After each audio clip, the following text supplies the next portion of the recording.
नमस्कार, स्वागत है एक बार फिर से सभी का संस्कृत नमय संस्कृताय चैनल पर। संस्कृत साहित्य पढ़ने के क्रम में आज हम नैषधीय चरितम पढ़ेंगे। नैषधीय चरितम भी पद्य में है। इससे पहले हमने रघुवंशम, मेघदूतम और किरातार्जुनीयम पढ़ा था, वे भी पद्य में थे। तो नैषधीय चरितम एक बड़ा काव्य है। देखते हैं इसको। महाकवि श्री हर्ष द्वारा विरचित है नैषधीय चरितम, और यह एक बहुत बड़ा काव्य है जिसमें टोटल 22 सर्ग हैं और प्रत्येक सर्ग में 100 से अधिक पद्य हैं। 13वें और 19वें सर्ग को छोड़कर, जिनमें केवल 55 और 66 पद्य हैं, बाकी सभी सर्ग क्या हैं? बड़े हैं। 13वें और 19वें सर्ग को छोड़कर कई में तो 150 पद्य के लगभग हैं। महाकाव्य के इस विशाल आलवाल को देखते हुए, आलवाल है यहाँ पर एक स्पीड जो होती है, रफ्तार, विशाल रफ्तार को देखते हुए श्री हर्ष ने नल चरित से संबंध जितनी भी कथा ली हैं वह छोटी हैं। दमयंती तथा नल के प्रेम को लेकर उनके विवाह और विवाह उपरांत क्रीड़ाओं आदि का वर्णन कर काव्य को समाप्त कर दिया गया है। ठीक है। तो प्रथम सर्ग में क्या होता है? नल का वन विहार वर्णित है। यह तो पता लग गया सभी को कि इसमें नल और दमयंती के प्रेम का, उनके विवाह का और विवाह के बाद क्रीड़ाओं का इसमें वर्णन किया गया है। और प्रथम सर्ग में नल जो है वन विहार के लिए जाते हैं। द्वितीय सर्ग में हंस के द्वारा दमयंती के सौंदर्य का वर्णन किया गया है तथा नल के कहने पर कुंडिनपुरी जाने का उल्लेख है। तो हंस के द्वारा दमयंती के सौंदर्य का वर्णन किसके सामने किया जाता है? नल के सामने। और नल फिर कहता है हंस को कि कुंडिनपुरी जाओ और दमयंती को उनके बारे में अनुरक्त बनाओ। तो तृतीय सर्ग में हंस दमयंती के पास जाते हैं और उसे नल के प्रति अनुरक्त बना देते हैं। चतुर्थ सर्ग में दमयंती के नल गुण श्रवण, यानी कि नल के गुणों को सुनती है दमयंती, और यह सब जनित यानी कि जानकर पूर्व राग सूचक वियोग की दशा का इसमें वर्णन है। पंचम सर्ग में इंद्र, अग्नि, वरुण और यम नल को दमयंती के पास दूत बनाकर भेजते हैं। षष्ठ, सप्त, अष्ट और नवम सर्ग में नल का वहाँ जाने का वर्णन है। कहाँ? जो दूत बनाकर भेजते दमयंती के पास चारों देवता इंद्र, अग्नि, वरुण और यम, और दमयंती का नक्षिक चित्रण है। वह देवताओं के संदेश को दमयंती से कहता है। दमयंती नल को छोड़कर उनका वर्ण नहीं करना चाहती।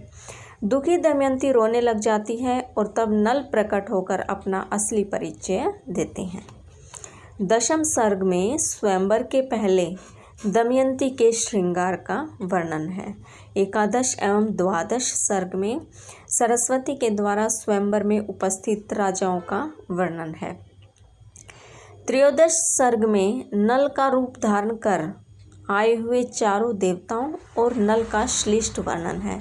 चारों देवता कौन से हैं? इंद्र, अग्नि, वरुण और यम। चतुर्दश सर्ग में दमयंती वास्तविक नल का वर्ण करती है। पंचदश सर्ग में विवाह के पूर्व वर वधू के आहार्य प्रसादन का वर्णन है। ठीक है। षोडश सर्ग में दोनों के पाणी ग्रहण और ज्योनार का विस्तार से वर्णन है। पाणी ग्रहण क्या होता है? पाणी ग्रहण होता है, हिंदुओं में एक रस्म होती है विवाह से पहले कि वर अपनी भावी पत्नी का हाथ पकड़कर उसे पत्नी के रूप में स्वीकार करते हैं। और ज्योनार का मतलब है यहाँ पर भोज या दावत। ठीक है। तो षोडश सर्ग में यही है। सप्तदश सर्ग में देवता लोग स्वर्ग को जाते समय रास्ते में कलयुग को देखते हैं। अष्टादश सर्ग में नल और दमयंती के प्रथम समागम का वर्णन है।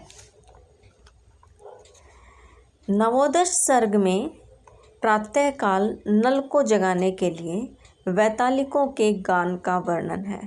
वैतालिक है यहाँ पर, एक तो होता है वैतालिक स्तुति पाठ होना, वैतालिक का मतलब एक जादूगर भी होता है, तो यहाँ पर स्तुति पाठ है।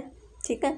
विशंति, एक विशंति द्विविशंति सर्ग में राजा रानी की दैनिक दिनचर्या का वर्णन है और जिसमें देवस्तुति, सूर्योदय एवं विलास में चाटुक्तियों के सरस चित्र इसमें हैं। नैषधीय चरितम के मुख्य अंश क्या हैं? नैषधीय चरितम ग्रंथ है, ग्रंथकार इसके श्री हर्ष हैं, काव्य विधा महाकाव्य है। श्लोक और सर्ग कितने हैं? 2830 श्लोक हैं और 22 सर्ग हैं।